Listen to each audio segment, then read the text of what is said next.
ஷர்மிளா, வணக்கம். மத்திய கிழக்கில் போர் மிக தீவிரமாக நடைபெற்று வருகிறது. ஈரான் மீதான அமெரிக்கா மற்றும் இஸ்ரேல் தாக்குதல், அதற்கு பதிலடியாக ஈரான் தாக்குதல் என இரண்டு தரப்பிலும் முழு சக்தியை பயன்படுத்தி ஒருவரை ஒருவர் தாக்கி வருகிறார்கள். இதனால் சேதம் என்பது நேரம் செல்ல செல்ல, நாட்கள் செல்ல செல்ல தீவிரமடைந்து கொண்டே போகின்றது.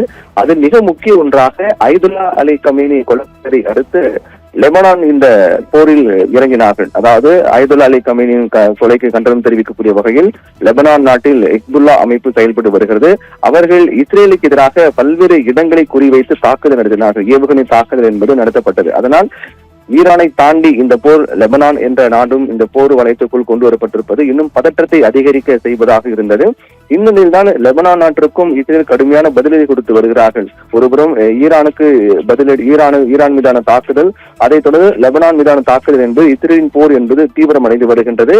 அதனுடைய தொடர்ச்சியாக தான் தற்போது இந்த போரின் அடுத்த கட்டமாக லெபனான் நாட்டுக்குள் தரை வழியாக உள்ளே சென்றிருக்கிறார்கள் இஸ்ரேல் ராணுவம். அதாவது லெபனானுடைய தெற்கு பகுதி வழியாக இஸ்ரேலுடைய அதிக நவீன டாங்கிகளுடன் அவர்கள் உள்ளே நுழைந்திருக்கிறார்கள். இஸ்ரேல் ராணுவம் லெபனான் நாட்டின் தரை வழியாக நுழைந்திருப்பது என்பது போரின் தீவிரத்தை இன்னும் அதிகரிக்கவே செய்கின்றது. ஏனென்றால் ஒரு நாட்டுடைய ராணுவம் இன்னொரு நாட்டை தாக்கக்கூடிய பட்சத்தில் வான்வழியாக தான் தாக்குதலை தீவிரப்படுத்துவார்கள்.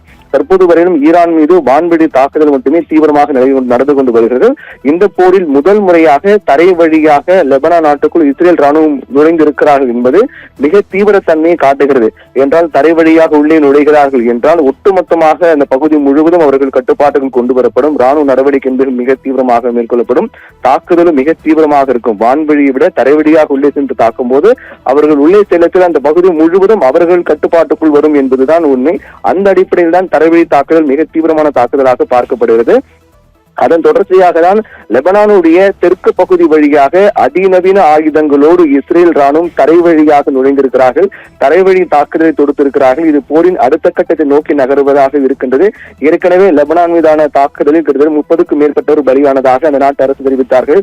அதைத் தொடர்ந்து அடுத்த கட்டத்தை நோக்கி நகரக்கூடிய வகையில் மிக தீவிரத்தன்மை நோக்கி இந்த தரைவழி தாக்குதல் மேற்கொள்ளப்படும் என்று எதிர்பார்க்கப்படுகிறது. அதில் மிக முக்கியமாக இஸ்ரேலுடைய தாக்குதலை முழுவதுமாக எதிர்கொள்ளக்கூடிய அளவுக்கான ஒரு சக்தி லெபனான் நாட்டிலும் இல்லை என்பதுதான் யதார்த்தம். அந்த நாட்டை பொறுத்தவரையில் அங்கு இருக்கக்கூடிய ஹிஸ்புல்லா அமைப்பு ஈரானுக்கு ஆதரவாக செயல்பட்டு வருகிறார்கள். ஈரானுக்கு எதிராக ஒன்று என்றால் அவர்கள் களத்தில் இறங்கி தாக்குதல் நடத்துவது வழக்கம். அந்த அடிப்படையில் தான் இஸ்ரேல் மீது வான்வழி தாக்குதல் ஹிஸ்புல்லா நடத்தினார்கள். ஆனால் தரை வழியாக இஸ்ரேல் புகுந்திருப்பதும் போது அதை அவர்கள் எதிர்கொள்ள முடியுமா, அவர்களுக்கு ஈடு கொடுக்க முடியுமா என்பது மிகப்பெரிய கேள்விக்குறிதான். அந்த அளவுக்கு லெபனான் நாட்டிடமோ ஹிஸ்புல்லா அமைப்பிடமோ கட்டமைப்பு என்பது வலுவாக இல்லை. தரை வழியாக உள்ளே நுழைந்திருப்பதை அடுத்து அதை அவர்கள் எதிர்கொள்வது மிக சிரமமாக ஒன்றாக தான் இருக்கும். இது லெபனான் நாட்டுக்கு மிகப்பெரிய ஒரு இழப்பாக தான் பார்க்கப்படும்.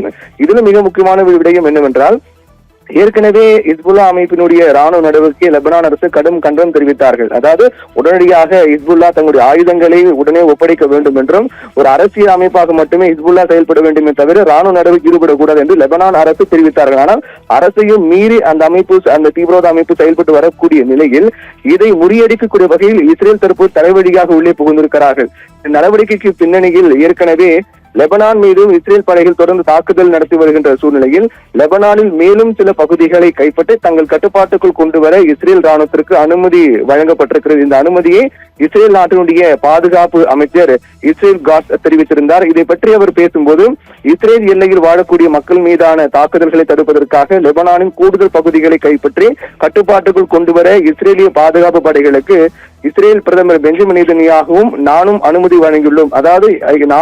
வழங்கியுள்ளோம் என்று இஸ்ரேலுடைய பாதுகாப்பு அமைச்சர் இஸ்ரேல் காட்ஸ் தெரிவித்திருக்கிறார். இந்த அனுமதிக்கு பிறகுதான், இந்த உத்தரவுக்கு பிறகுதான் இஸ்ரேல் ராணுவம் லெபனான் தரை வழியாக தெற்கு பகுதி வழியாக உள்ளே புகுந்திருக்கிறார்கள். அதை லெபனானால் எதிர்கொள்ள முடியாது என்பதால் இந்த போர் மிக தீவிர சேதத்தை லெபனானுக்கு ஏற்படுத்தும் என்றும் அச்சம் என்பது காணப்படுகிறது. இது அடுத்த கட்டத்தை நோக்கி இந்த போர் மிகமாக சென்று கொண்டு வருவதை பார்க்க முடிகின்றது. ஷர்மிளா, லெபனான் மீதான தாக்குதல் குறித்த விரிவான தகவல்களை வழங்கியமைக்கு நன்றி பிரவீன்குமார்.